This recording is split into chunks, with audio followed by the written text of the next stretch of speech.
자, 태영호 위원의 사퇴로 후임을 선출한 보궐선거.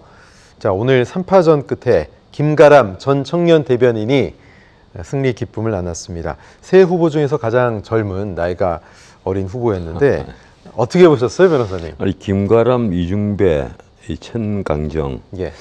이 세 분에 대해서 이름을 들어본 분들이 사실 언론사에도 적을 겁니다. 네. 제가 그렇지 않아도 그 언론사에 이 세 분 중에 한 분을 두고 내가 함부로 본 적이 있어요. 네. 그럴 때만 모르는데요. 이 정치부 기자가 모른다면 예. 그 정말 언론사에 알려지지 않았다는 것인데 예. 그런 분들이 지금 최고위원에 출마를 했다. 이 태영호 의원이 그 물러난 자리에 지금 출마를 했을 때 처음에 이제 얘기가 나온 것은 이번에는 좀 무게감 있는 그 중진 가운데 친윤은 당연한 것이고 네. 그 두 번째 조건이 친윤, 세 번째 조건은 이제 리스크가 없는 분. 그 중에 그런 분들을 한번 모셔야 되겠다. 네. 그렇게 돼서 이제 지도부의 권위를 좀 높여야 되겠다 하는 의견이 암암리에 싹 다 돌았습니다. 그렇게 하자. 외부에서도 그런 생각들이 많았고 예. 내부는 말할 것도 없고 실제 왜 이런 그 논의가 암암리에 있었는가 하면 국민의힘 지도부가 최근에 뭐 보시면 잘 아시겠지만 권위가 사라져 버렸어요. 네. 정치지망생들이 최고위원을 하고 심지어 이준석 대표는 사실상 엄격히 보면 뭐 사회적 경륜이라든가 정치적 경험이 거의 전무한 정치지망생이란 말이에요. 네. 예컨대 선진 민주주의 같으면 정치지망생이 의원 경험이 없거나 다른 사회적 특별한 경험이 없는 분이 느닷없이 정당의 대표를 한다. 특히 거대 정당의 대표를 한다는 것은 상상할 수 없는 일인데 네. 우리는 그런 정치적 일종의 혁명 같은 일이 벌어져 버린 거예요. 그렇죠. 그러자 우리나라에서 최고 부수를 자랑한다는 조선일보 같은 데서는 아주 의도적으로 보일 정도로 이준석 대표를 당시 띄웠습니다. 하나의 정치 혁명처럼 이제 예. 보인 겁니다. 언론사에도. 그런데 지금도 그래요. 이 최고위원 선거를 별도로 하니까 이 최고위원들 중에는 중진은 보이지 않고 오히려 이 낙선한 이 의원 네. 그리고 초선 의원 아니면 정치지망생들 물론 청년 최고위원은 또 따로 있습니다. 예. 이런 일이 벌어졌단 말이에요. 그 중에서 이 초선 의원이었던 태영호 의원이 이제 설화를 빚어가지고 물러난 자리니까 당연히 처음에는 좀 무게감 있는 중진 중에 친윤 그리고 이 당 대표를 보좌를 해서 좀 지도부의 권위를 살려줄 네, 그 네. 리스크 없는 사람을 찾자. 예. 이러는데 결국 아무도 등록을 안 해버린 겁니다. 이러니까 이게 이제 그 선출직 최고위원은 그 30일 이내 전국위에서 그 서로 보궐선거를 해야만 하는데 네. 이러니까 깜깜해진 건 지도부였는데 그 등록을 안 했다는 게 변호사님. 그러면 소위 용산이나 친윤 핵심 관계자 측에서 한번 권하거나 이번에 지도부에 들어와서 무게를 좀 실어달라 이런 권유가 전혀 없었을까요? 아니면 했는데도 사양했을까요? 했는데도 사양을 했겠죠. 네. 그 은근히 권했는데도 이제 본인에게 거꾸로 최고위원이 되는 것이 별 도움이 안 되니까. 도움이 안 되는 게 리스크가 될 네. 판이니까 오히려 나중에 공천에서 물갈이 대상이 돼 볼 수가 있고 네. 또 조금 자칫 잘못하면 설화를 빚을 수가 있고 예. 또 용산과의 갈등 문제가 만약에 부각이 되어 버리면 문자 그대로 그건 자기 공천에 아무리 들이운 거고 그렇죠. 이래서 차라리 조용히 있겠다. 아.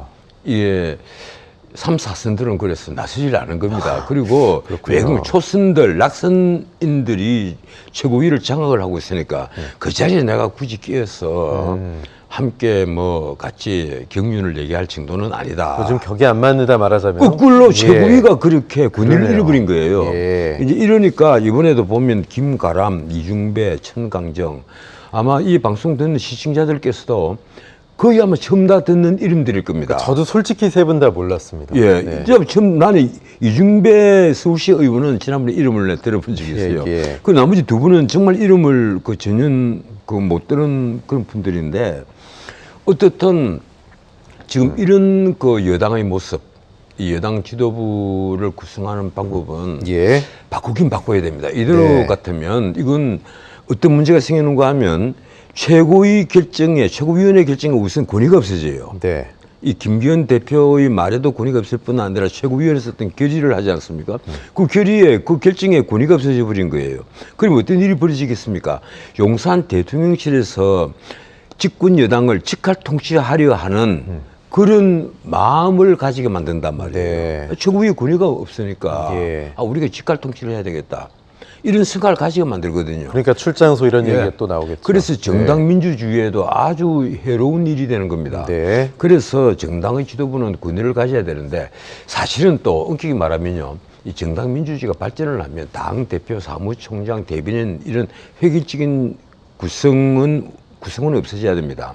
당은 리딩 플로어 원내대표, 네. 원내대표가 당을 대표하면서 당의 총의를 모아서 끌어가는 것이고 그리고 당의 핵심 구성원은 의원들이고 그게 이제 선진 민주주의의 모습인데 우리는 아직까지도 당 대표가 있고 사무총장이 있고 사무국이 있고 그리고 또 대변인이 있어서 예. 아주 획일적으로 당의 의사를 외부에 표출로 해야만 한단 말이에요. 또 원내대표가 있고요, 그죠? 예. 네. 그리고 원내대표는 또 별도로 있고. 네, 네. 이러니까 조금 이상하긴 이상합니다. 근데 앞으로 이것도 하나의 저는 과도기적 풍경이라고 저는 네. 생각을 합니다. 예.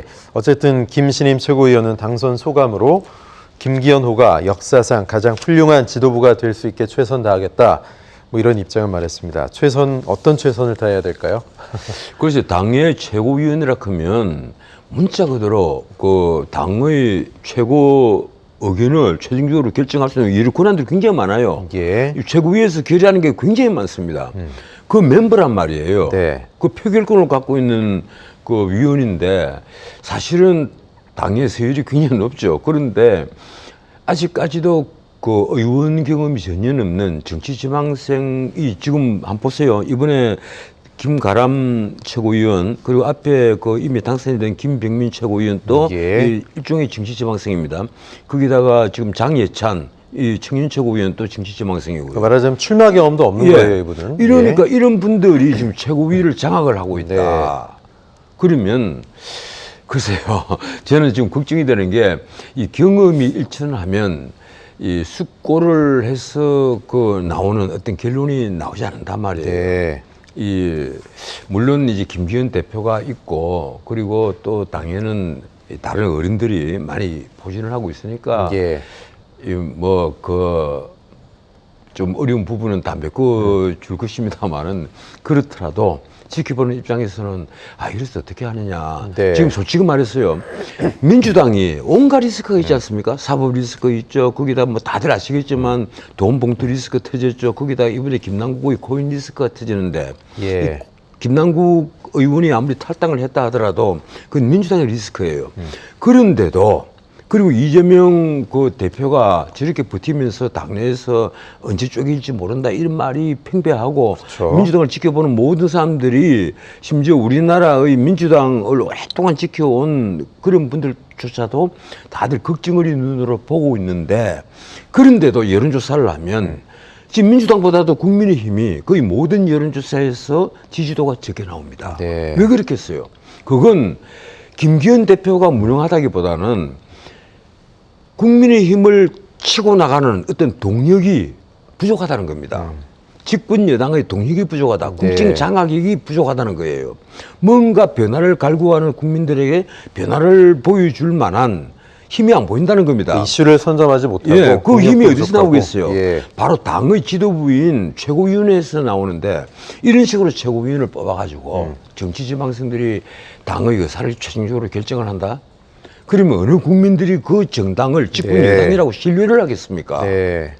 그래서 제가 보기로는 참 이게 뭔가 생각들이 왜 이렇게 짧은가? 오히려 생각들이 좀 있는 분들은 네. 다들 그 움츠리고 있고 예. 그리고 이런 정치 신진들이 마치 이 방송에서 뭐 예능 프로그램에서 예. 서로 잘났다는 식으로 그 하는 예능 프로그램처럼 그렇게 지금 집권 여당을 생각하고 있는 것이 아닌가. 네. 굉장히 걱정스럽습니다. 네, 뭐 좀 심한 말일까요? 소리 소문 없이 이 선거가 치러졌다고 해도 과언이 아니고 이게 뭐 선거가 오늘이었어 이렇게 몰랐던 분들도 많으실 것 같은데 어쨌든 최고위 지도부의 존재감이 그만큼 약하고 또 김기현 대표의 리더십이 과연 새롭게 이제 진용을 갖춘 최고위를 어떻게 용산과의 관계 설정을 할지에 대해서 좀 지켜봐야 될 텐데 큰 기대감이 있을 수 있겠습니까? 어떻게 보세요? 제가 대통령실에 네. 이 대통령의 그 비서 참모 역할을 하고 있는 대통령실의 멤버라고 해도 네. 이쯤 되면요 당연히 당의 지도부를 야 이거 뭐 솔직히 말해서 권위를 인정하려 해도 네. 인정을 할 수가 없게 되는 겁니다. 이건요 이 사람이라는 것이 절대 그래서는 안 된다. 이 민주국가에서 무슨 소리를 하느냐 이렇게 나를 꾸짖을지 네네. 모르겠는데 사람이라면 누구나 다 그런 거예요. 이 상대방의 그 사회적 경륜 혹은 정치적 경험을 그 딱 놓고 판단을 해봤을 때 저런 친구가 무슨 나하고 말 상대가 되느냐. 예. 무슨 상대가 안 된다고 보는 거예요.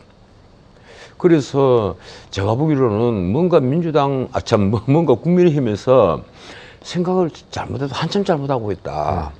이 사실은 지난번 전당대회를 할 때 나는 그 최고위원들을 별도로 뽑는 이 제도를 나는 좀 바꾸지 않을까 하는 생각을 했는데 그걸 전혀 바꿀 생각을 안 하더라고요. 이 최고위원들을 지금처럼 별도로 뽑는 선거를 계속 유지를 하는 한 앞으로도 이런 현상은 저는 계속 생기리라고 봐요. 심지어 당 대표조차도 이 정치적 경륜이 전혀 없는 이준석 대표가 당대표를 했지 않습니까? 네. 그러니까 끝내 저런 이 돌출 사고가 생긴단 말이에요. 예.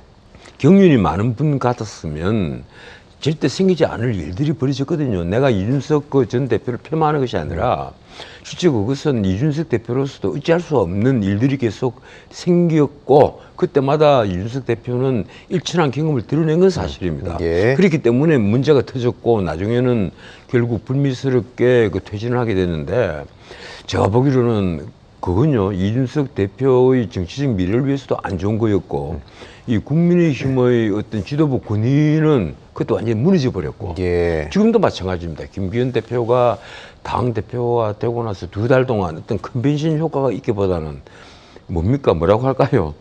이 그냥 저 사람 어떻게 하는가 보자 뭐 이런 식으로 전부 다 그 화살을 다 들고 겨누고 있었단 말이에요. 뭔가 잘못하면 한 방씩 쏘아버리려고. 네네.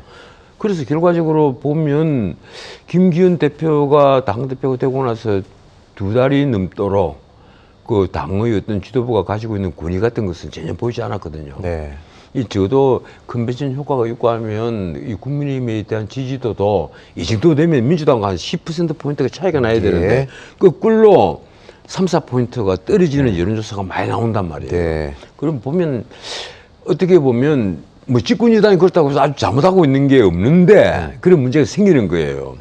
그래서 이런 사태가 계속된다면 내년 총선은요. 저는 제가 보기에는 필패라고 봅니다. 네. 그래서 저도 그런 얘기를 자주 합니다. 이 외부 강연을 가도 내년 선거에서 보수가 이긴다고 생각하지 마라. 네. 이대로 가면 필패를 한다. 뭔가 이 새롭게 그 마음을 가지지 않으면 여러분들은 나중에 땅을 주고 후회를 할 겁니다 하는 얘기를 제 자신이 하는 겁니다. 네.